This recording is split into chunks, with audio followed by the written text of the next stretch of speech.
Donc salut à tous, je vais donc continuer aujourd'hui le cours qu'on avait entamé sur les formes normales disjonctives, sauf que je vais le traiter sous une autre forme, par la méthode des arbres. Alors pourquoi est-ce qu'on appelle ça la méthode des arbres? Parce que comme vous allez le voir, à l'opposé, enfin contrairement aux formes normales disjonctives qui étaient plutôt un raisonnement type linéaire, la méthode des arbres va être, comme son nom l'indique, plus une méthode de raisonnement en arborescence. Parce qu'on verra que ça fera un peu comme un arbre avec des branches qui partent un peu dans tous les sens. Donc la finalité est exactement la même que les formes normales disjonctives. Donc à la différence que le modèle est un petit peu différent.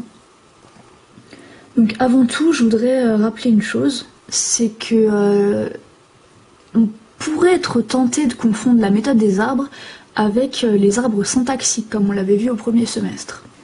Pourquoi? Parce que si vous vous rappelez bien, je vous la remets ici, les arbres syntaxiques, ça servait à savoir si une expression était bien formée, ce qu'on appelle une EBF pour raccourcir.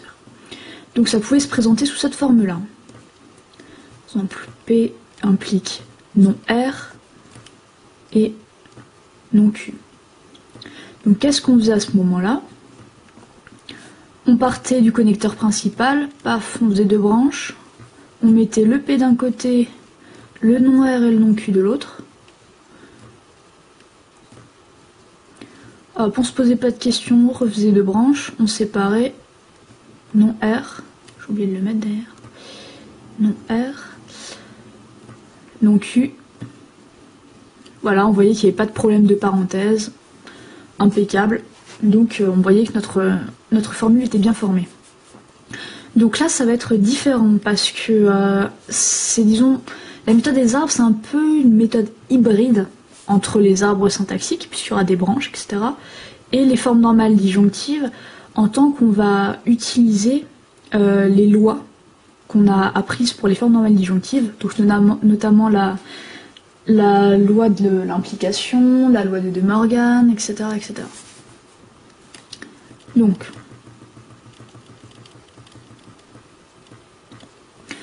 avant tout, il y a quelques petites choses à apprendre. Donc, notamment, les branches ne se mettent pas n'importe comment. On peut avoir, par exemple, dans une formule, si on a A et B,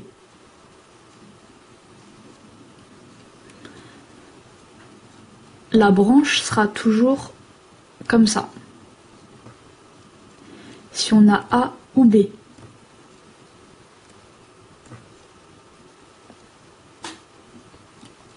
les branches seront comme ça. Maintenant, si on a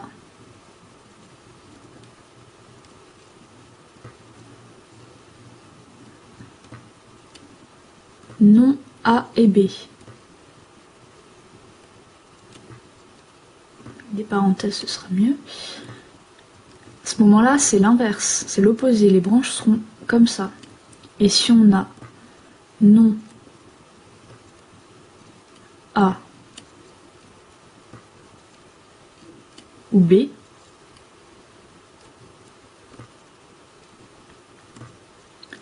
là, pareil, ce sera l'inverse, donc la branche sera comme ça.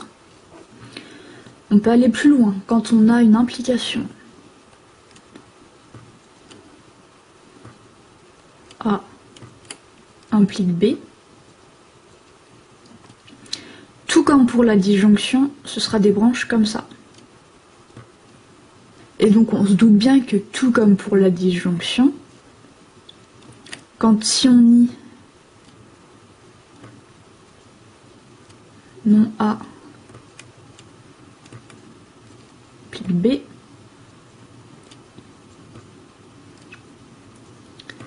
forcément, la branche sera comme ça. Donc on peut dire qu'il y a une relation d'équivalence, dans un sens, certain sens.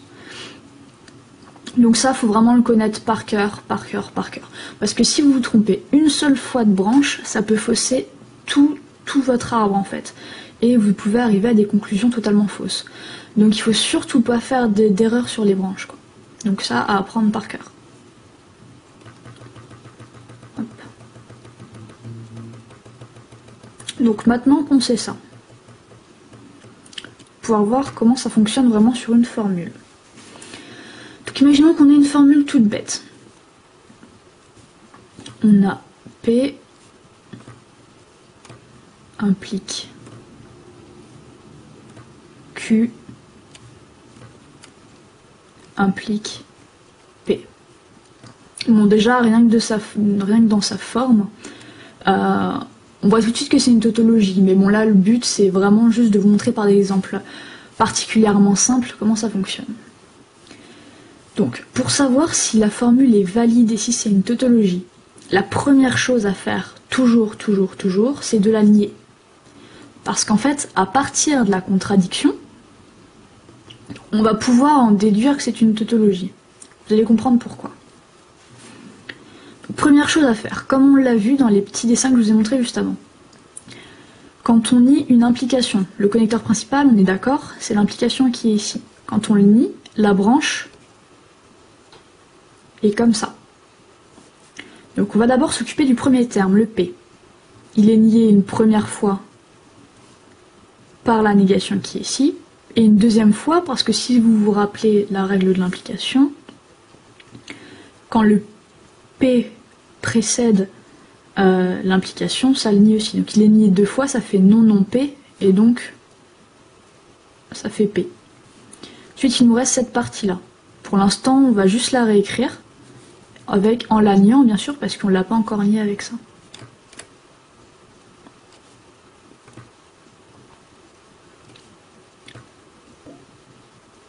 Donc Q implique P.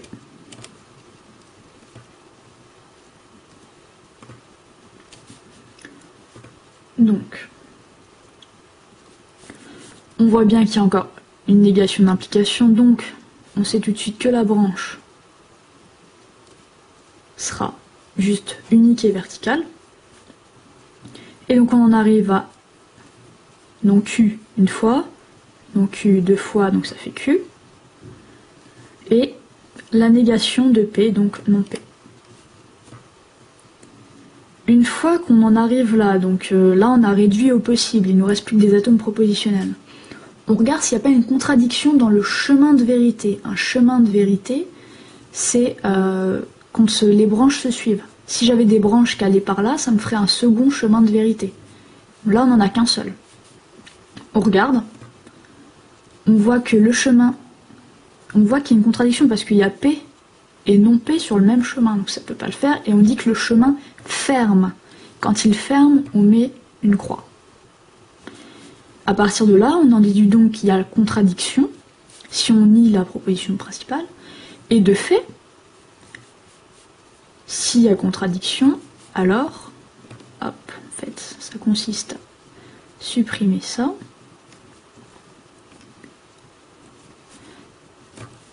Et donc, notre proposition de départ est bien une tautologie. Ok ? On va faire un cas un peu différent. Imaginons qu'on n'aurait pas eu P implique Q implique P, mais qu'on aurait P implique Q implique non P. Qu'est-ce que ça aurait fait? Donc on l'aurait nié, bien évidemment. Donc pareil, on aurait commencé pareil en fait. Au départ, il n'y aurait pas eu trop de changements.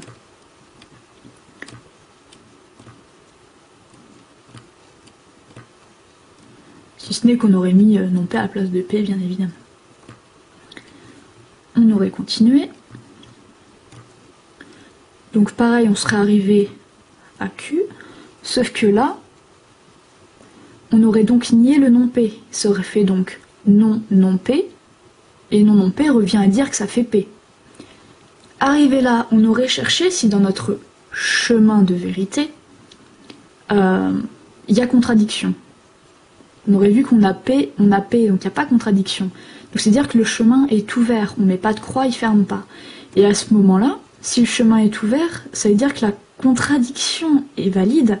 Si la contradiction est vraie, ça veut dire que la tautologie est fausse, puisque c'est l'opposé. Et donc notre formule n'aurait pas été valide. Donc voilà, c'est comme ça qu'on peut savoir la validité ou pas.